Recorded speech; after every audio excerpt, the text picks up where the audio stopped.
Hello बच्चों, पिछली class जो अपनी चल रही थी उसमें था packing efficiency.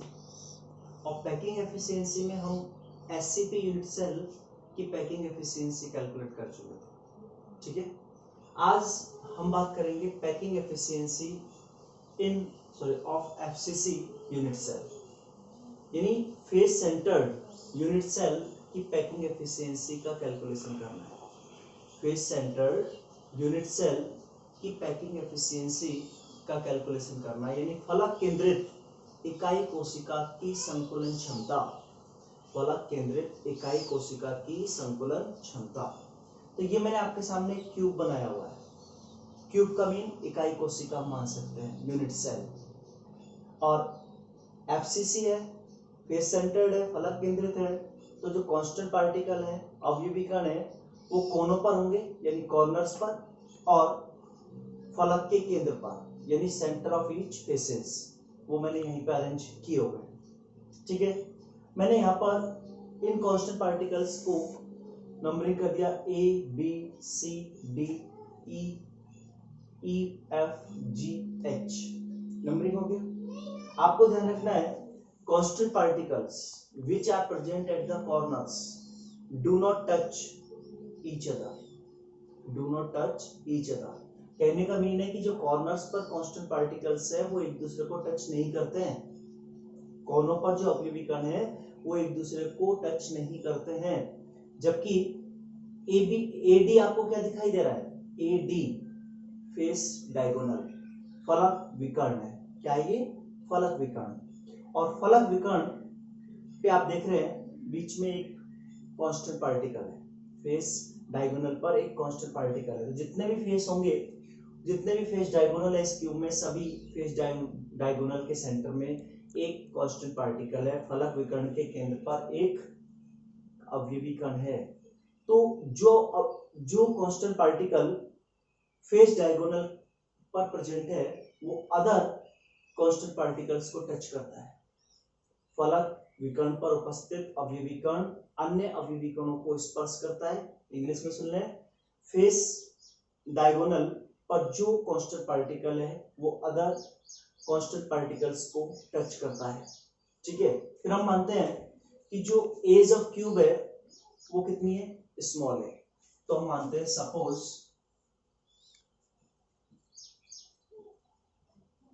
That edge of cube is small है। ठीक है, फिर रेडियस ऑफ स्फीयर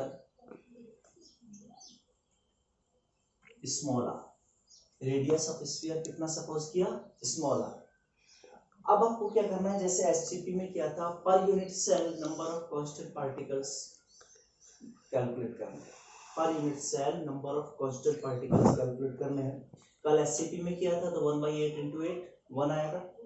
आज एफसीसी में कैलकुलेट करना है, तो नेक्स्ट जो है वो number of constituent particles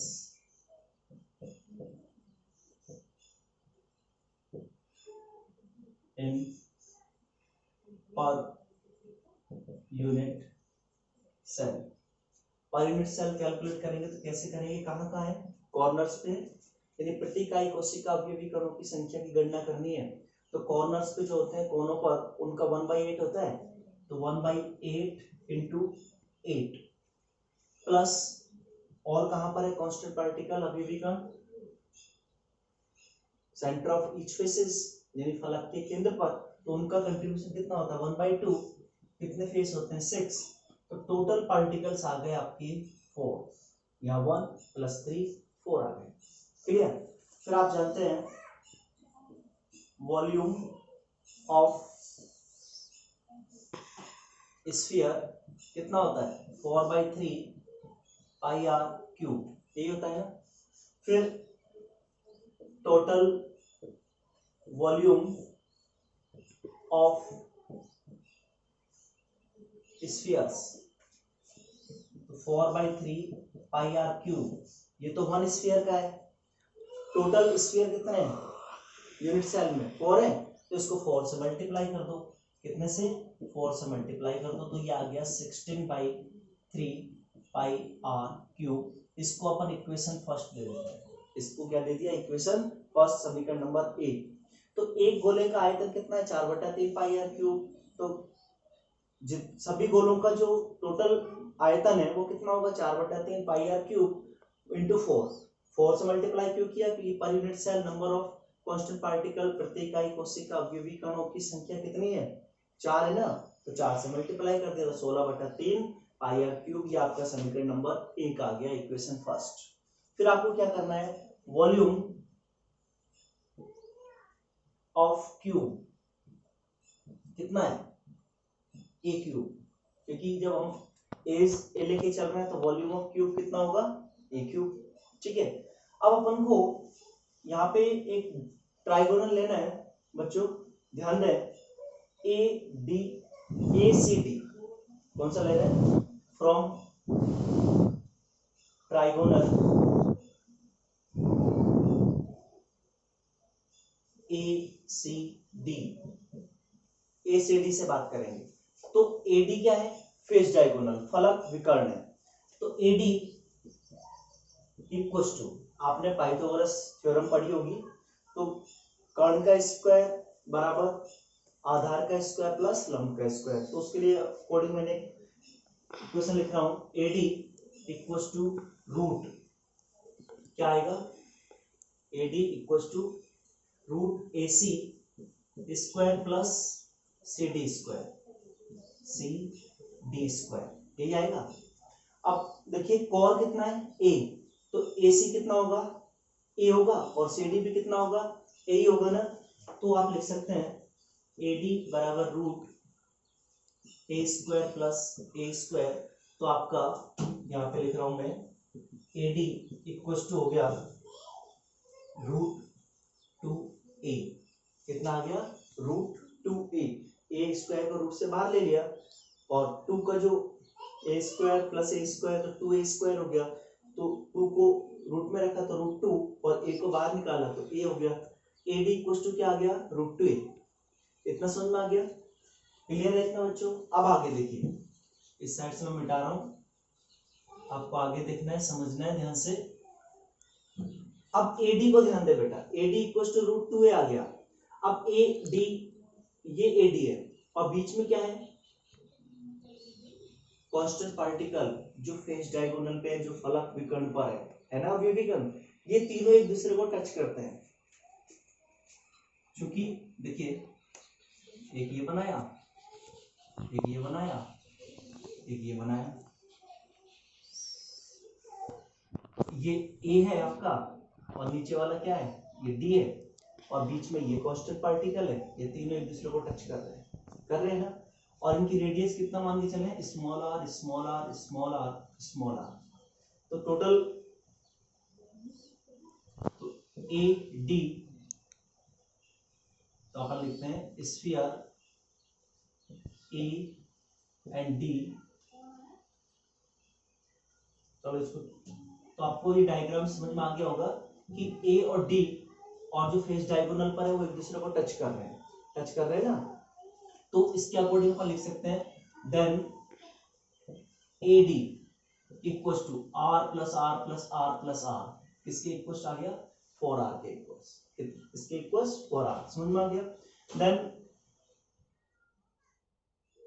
A D किसके इक्वल है रूट 2a, यहाँ पे लिखा हुआ है इसके इक्वल है, तो अपन 4r equal to root 2a लिख सकते हैं ना, तो अपना आप आगे आएगा देखिए a equal to 2 into 2 r upon root 2 लिख सकता हूं। अगर मैं इससे इसको कैंसिल करूंगा तो ऊपर रूट 2 बच जाएगा, 2 को रूट 2 से कैंसिल करूंगा तो ऊपर रूट 2 बचेगा ही नहीं, तो आपका ये आ गया a इक्वल टू 2 रूट 2, ये 2 एज इट इज है, इसको रूट 2 कर दिया इससे कैंसिल करके r, ये आ गया। देन वॉल्यूम ऑफ क्यूब कितना होगा a क्यूब और a क्यूब, a ये है अपना तो 2 रूट 2 r का होल क्यूब लिख सकते हैं। तो ये आपका आ गया इक्वेशन 2। एक इक्वेशन 1 आ गया, एक इक्वेशन 2 आ गया। क्लियर? अब मैं इस साइड का मिटा रहा हूं क्योंकि इसका काम हो चुका है। अब आपको क्या करना है बेटा, पैकिंग एफिशिएंसी कैलकुलेट करनी है। क्या कैलकुलेट करनी है? Packing efficiency. और पैकिंग एफिशिएंसी कैलकुलेट करने के लिए आपको ध्यान रखना है total volume of sphere upon volume of cube, यही करना है। तो packing efficiency equals to volume of spheres upon volume of cube. तो packing efficiency equals to volume of sphere कितना total 16 pi r cube upon 3, 16 pi r cube upon 3। इसको divide करना है किससे? Volume of cube. Volume of cube ये आ गया 2√2 are का होल क्यूब, यही आ गया। तो पैकिंग एफिशिएंसी अब अपन इस साइड का मिटा देते हैं।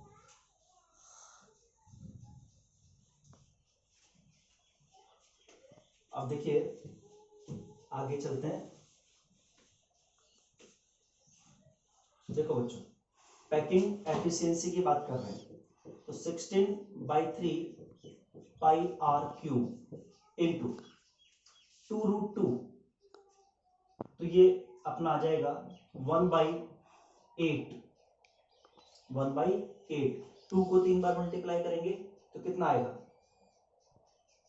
8 आ जाएगा, और इंटू 1/√2 इंटू √2 इंटू √2 और आर क्यूब भी अपॉन में है, तो अपॉन यहाँ पे आर क्यूब में लगा देता हूँ क्योंकि आर क्यूब अपॉन में आएगा तो आर क्यूब है, तो आर क्यूब से आर क्यूब कैंसिल हो गया, देख रहे आप 8 से 16 2 बार कैंसिल हो गया। तो पैकिंग एफिशिएंसी इक्वल्स टू क्या बचा 2/3। पाई की वैल्यू कितनी होती है 22/7 इंटू 1/√2 को √2 से मल्टीप्लाई करेंगे तो 2 आएगा, और एक √2 एज इट इज बच जाएगा, तो 2 से 2 कैंसिल हो गया। क्लियर हो गया? अब देखिए packing efficiency equals to 22/21 into √2। √2 की वैल्यू रखेंगे 1.414 और इसको सोल्व कर लेंगे तो अपना जो पैकिंग एफिशिएंसी है वो आ जाएगा 0.74। कितना आ जाएगा 0.74। और परसेंटेज पैकिंग एफिशिएंसी अगर कैलकुलेट करेंगे तो 74.00%। 74.00% ये अपना यहाँ पे आ जाएगा।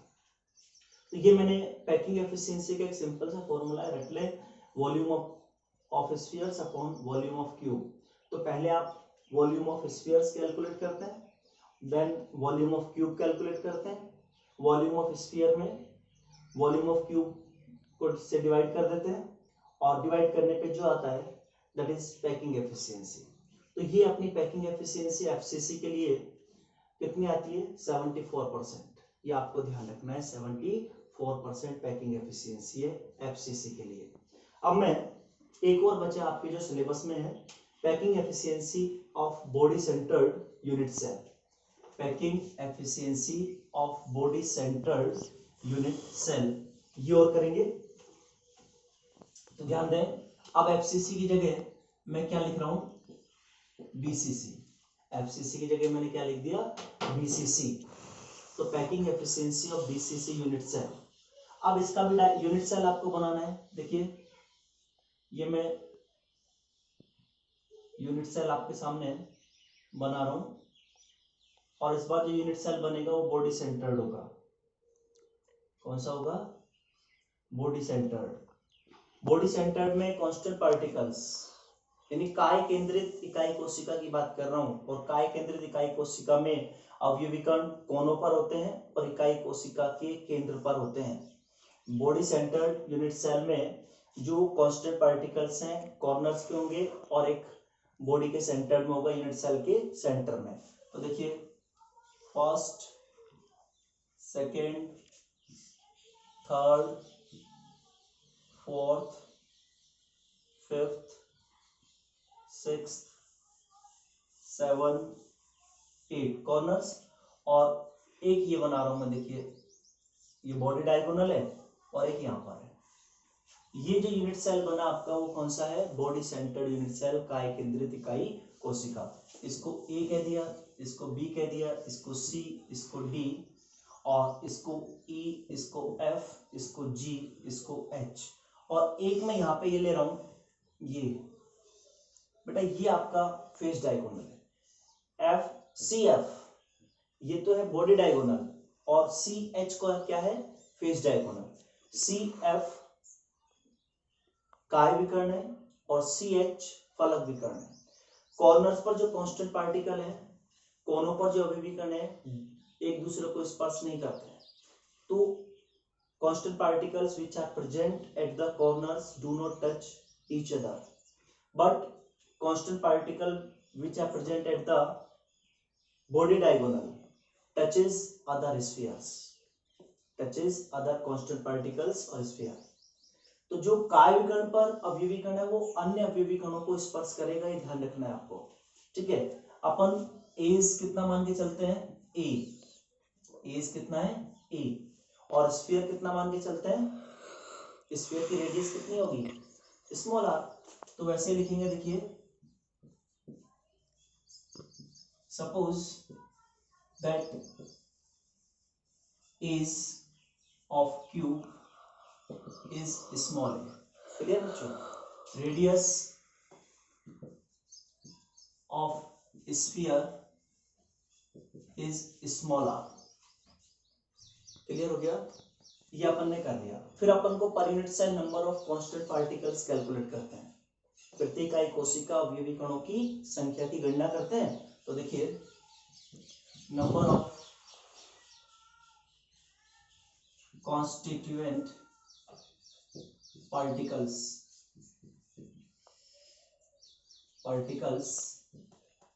in per unit cell, कहाँ पर है? कॉर्नर पे है, तो कॉर्नर पे 1/8 इंटू 8, और सेंटर पर अगर होता है तो उसका पूरा कंट्रीब्यूशन होता है 1, तो 1/8 into 8 plus 1 into 1 equals to, ये आ गया आपका 2। कितना आ गया? 2। Then volume of sphere, one sphere का वॉल्यूम कितना होता है? 4/3 पाई आर क्यूब, और टोटल स्फीयर कितने अपने पास? 2, तो टोटल वॉल्यूम ऑफ स्फीयर कितना आया? 2 into 4/3 pi r cube equals to 8/3 pi r cube, ये इक्वेशन फर्स्ट। तो एक गोले का आयतन तो कितना है? 4/3 पाई आर क्यूब, और दोनों गोलों का कुल आयतन कितना हो गया? प्रत्येक इकाई कोशिका अवयवी कण कितने आ रहे हैं? 2। तो 4/3 पाई आर क्यूब को 2 से मल्टीप्लाई करो तो 8/3 पाई आर क्यूब आ गया। ये आपकी इक्वेशन फर्स्ट हो गई, ठीक है। अब हमको निकालना है वॉल्यूम ऑफ क्यूब। आप जानते हैं ए क्यूब होता है। अब अपन को ए को डिटरमाइन करना है। किसको डिटरमाइन करना है? ए को डिटरमाइन करना है। तो ए को डिटरमाइन करने के लिए मैं एक ट्राइगोनल ले रहा हूं, from trigonal D, from trigonal C H F. कौन सा ले रहे हैं? सी एच एफ ट्राइगोनल ले रहा हूं मैं। इससे अपन पाइथागोरस थ्योरम लगाए, पाइथागोरस प्रमेय लगाए, तो सी एफ किसके इक्वल होगा? रूट एफ एच, पहले इसको लिख देते हैं, सी एच का स्क्वायर, ये को एज हो गई ना सी एच, और प्लस एफ एच का स्क्वायर, ठीक है। ये मैंने पाइथागोरस थ्योरम लगा दी। सी एफ किसके इक्वल होगा? सी एच का रूट सी एच का स्क्वायर प्लस एफ एच का स्क्वायर। ये रूट में पाइथागोरस थ्योरम लगा दी। समझ में आ गया बच्चों? अब आपको यहाँ पे ये ध्यान रखना है थोड़ा सा, ये सी एच किसके इक्वल होगा? ये फेस डायगोनल है, तो सी एच को कैलकुलेट करने के लिए अपन इधर साइड में थोड़ा सा मैं करता हूं, देखिए इधर देखिए, इसको मैं अलग से ब्रैकेट में लिख रहा हूं, सी एच या from trigonal C H G, क्या लिखेंगे आप, C H equal to root H G का स्क्वायर प्लस सी जी का स्क्वायर। एच जी ए के इक्वल है, सी जी भी ए के इक्वल है, तो C H equal to root a square plus a square. तो ये भी ए है, ये भी ए, स्क्वायर कर दिया, रूट में ले लिया, तो सी एच किसके इक्वल आ गया, रूट टू, और ए को बाहर कर दिया, इसके इक्वल आ गया। तो अपना ये मैंने अलग से निकाल के आपको बताया है कि सी एच कैसे निकालना है। तो सी एच की वैल्यू रूट टू है, तो देखिए C H equal to root two A, तो स्क्वायर करेंगे तो टू और ये A square, two A square और प्लस एफ एच, कौन सा है, एफ एच ए के इक्वल है, ये ए के इक्वल है, तो ए स्क्वायर, तो सी एच किसके इक्वल आ गया, रूट थ्री ए स्क्वायर, किसके इक्वल आ गया, रूट थ्री ए स्क्वायर। बोलो बच्चों, इतना क्लियर हुआ। अब आपको ये देखना है, मैं इस साइड से यहां से मिटा रहा हूं,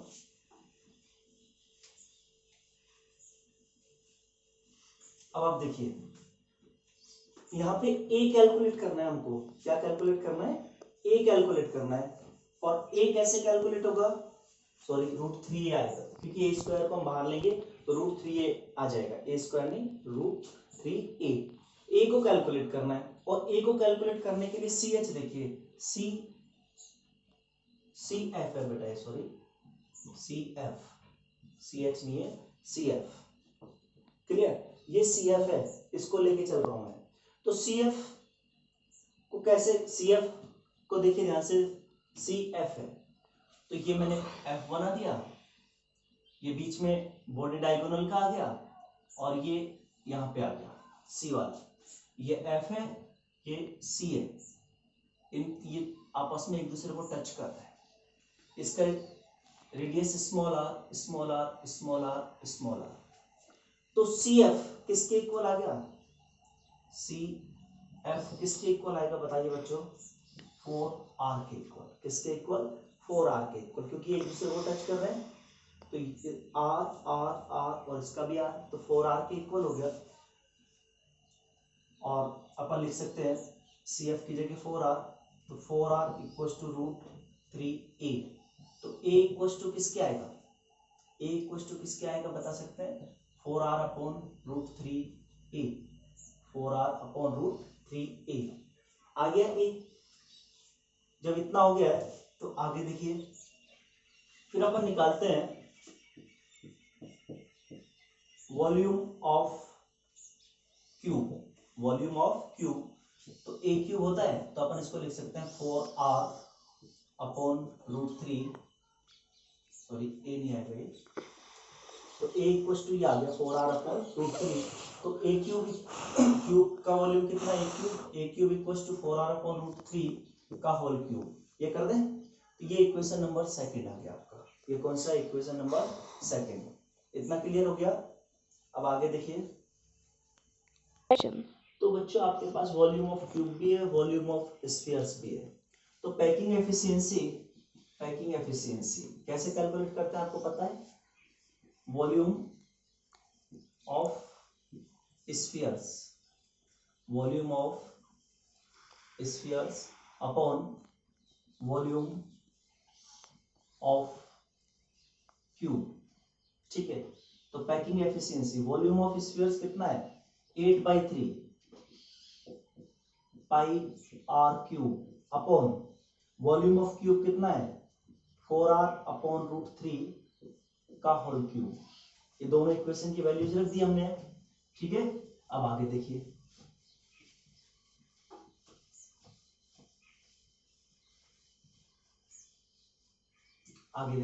अब इसको सोल्व करना है, तो packing efficiency equal to 8/3 into 22 into r cube, ये तो ऊपर की वैल्यू रख दी, पाई की वैल्यू रख चुके हैं, √3 ऊपर आ जाएगा, तो √3 इंटू √3 इंटू √3, ये ऊपर आ गया, √3 ऊपर, और ये 64 इंटू r³ ये नीचे 64 हो जाएगा, 4 इंटू 4 इंटू 4 आ जाएगा 64। अब देखिए r³ से r³ कैंसिल, और 8 बन जाए 8, 64, ये 4, ये 11, √3 को √3 से मल्टीप्लाई करेंगे तो कितना आएगा, √3 से √3 कैंसिल हो गए, तो पैकिंग एफिशिएंसी इक्वल्स टू, ऊपर तो बचा आपका 11 इंटू √3, 11 इंटू √3 अपॉन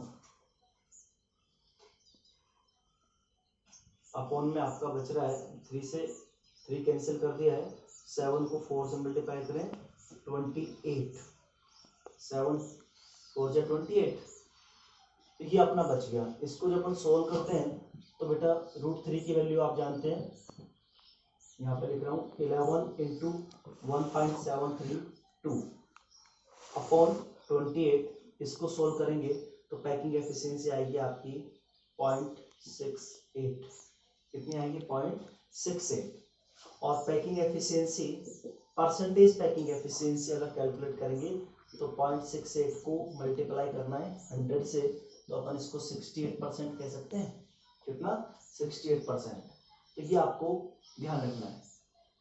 ये अपन ने पैकिंग एफिशिएंसी इसकी कैलकुलेट की, बॉडी सेंटर्ड यूनिट सेल की। कल मैं इन्हीं टॉपिक्स पे आपको न्यूमेरिकल कराऊंगा। बहुत कल की जो अपनी क्लास होगी नेक्स्ट क्लास, वो ओनली न्यूमेरिकल्स की होगी। पैकिंग एफिशिएंसी का डेरिवेशन एग्जाम में आ सकता है। अगर आपको डेरिवेशन समझ में आए हो, अच्छे लगे हो, तो लाइक करें, कमेंट करें और सब्सक्राइब करें। Thank you.